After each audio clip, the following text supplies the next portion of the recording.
Let's talk about upgrades.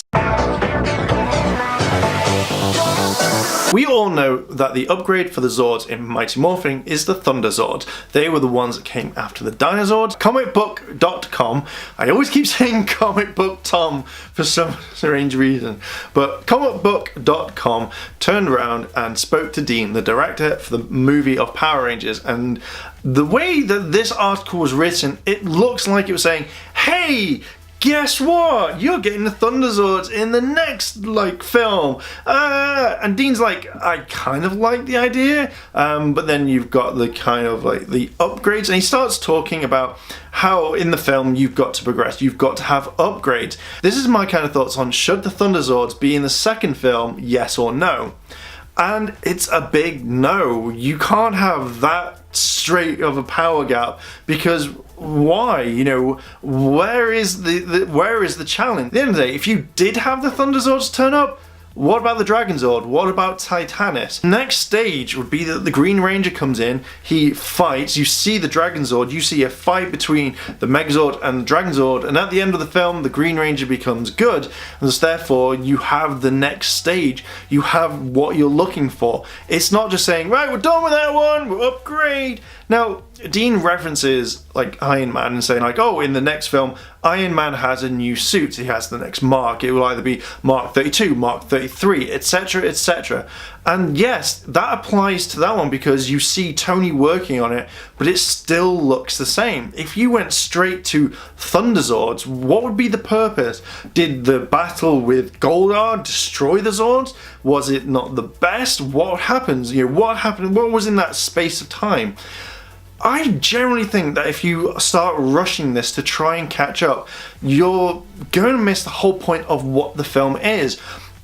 The fans, yes, they want it, but at the end of the day, you're producing this film. We will watch and support it, but if you throw everything in there, it's like, well, what's the point? Where's that build up? Does that mean that you'll skip the Green Ranger and go straight for the White Ranger? Well, you'll have Tommy in this, but does that mean we will just forget about the Green Ranger because you already saw it with Rita, and you'll just run straight with the White Ranger because, I generally think that every single fan's like, yeah, I want this, woo, yeah, bring it in. And a few people that I actually did speak to were like, yeah, bring in the Thunderzords, we need them. I think that this is a huge mistake if we do it. As I say, it feels like this film, or the Dean is now trying to run with this. He is basically saying, right, we're on our legs, well, okay, now we run, oh, falling over, oh, it doesn't matter, oh, falling over, it doesn't matter. I don't know why I sang that. But that to me is just yeah, you're thinking ahead, but you're thinking too far ahead. Now, I always think that if you're going to do this and you're going to have 3 or 4 films, obviously the sequel is kind of being talked about at the moment, and we're going to be talking about the sequel in a moment, but I generally think that if you're going to plan out all these films, and I think they said there was 5 or 6 films, and I've always said that if you're going to do that, do it right. So we've had the first film, we've had the introduction to the Power Rangers. I generally think that we should have had another film with another monster, the Rangers have to work together, and it's a continuation, and at the end of that film, that's when you see the Green Ranger. The Green Ranger comes in, he's ready to fight, and it's at to be continued. Then you produce the film where the Green Ranger is the main bad guy. You introduce the Dragonzord, boom, at the end of that film, Green Ranger joins the team, and then you have a film after that, which again, you have another monster that the Rangers have to defeat together. They work together, they don't trust Tommy because, he attacked them, he was evil. And then at the end of that film, you have them together, they've formed the Ultra Megazord, Titanus comes in, Green Ranger loses his powers, or you make that the next film after that, and then the last film, you introduce the White Ranger. Boom! These are the things that would probably make the franchise look absolutely amazing, and people will continue to support it. But if you rush it, what's the point? Why are you going so far? Okay, so guys, we've had the first one. Hell, why don't we have the Zeo Rangers in the third film? Skip over the White Ranger. Hell, why don't we combine both of those films together? So in the second film, Tommy's the Green Ranger, but he's only evil for 5 minutes. He then becomes good, and then he loses his powers, and then he becomes the White Ranger, and then the team lose their powers, and then by the third film, boom, we have the Thunderzords! Can you imagine sitting and watching that? You have to watch it all in 2 hours or under 2 hours or just over, whatever. But in that period of time, do you think that you'd just be totally like, I don't care about this?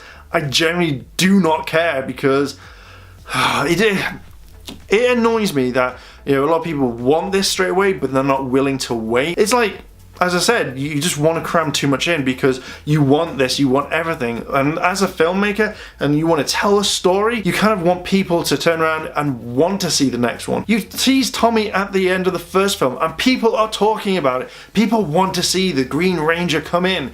Why rush that? Have him, you know, as in the third film, keep teasing that Tommy's there, but have him in the third film so you can concentrate all around him. Or if you are going to put him in the second one, do a flashback. 6 months, the Power Rangers have been defeating bad guy after bad guy. They're at the top of the game. Can anyone take them down? No, they are the Power Rangers. Boom. Enter the Green Ranger. Green Ranger kicks the crap out of everyone, and then the whole film is all about him and Rita. That's it, have that film. Then, at the very end of it, if you really want to skip really quickly, then turn around and Rita taking those powers, drain him, make him weak. So therefore, it sort of goes, activate the Tiger Project or the White Tiger Project, and then add it in, and then boom, third film, you have the White Ranger, you have the Thunderzords. Have it like that, rather than just kind of skipping to the second one where, sequel, Thunderzord, Lord Zed is in this one. That's another video. I don't think the Thunderzord should be in it for a very long time. I just don't think so, not yet, because what's the point in adding that quick of an upgrade when you haven't really explored the world of Mighty Morphing? So that's my kind of thoughts on it. So Rangers, what do you think about this? Would you want to see the Thunderzords straight away, or do you want to see them much later on? Would you like to see the Green Ranger done right, and as well as a few movies with them in, or would you rather you skip to the White Ranger? Let me know down below in the comments, and if you've liked this video, like, favourite, comment and subscribe. Check out all the other videos on the channel, and as always Rangers, thanks for watching, and I'll see you in a bit.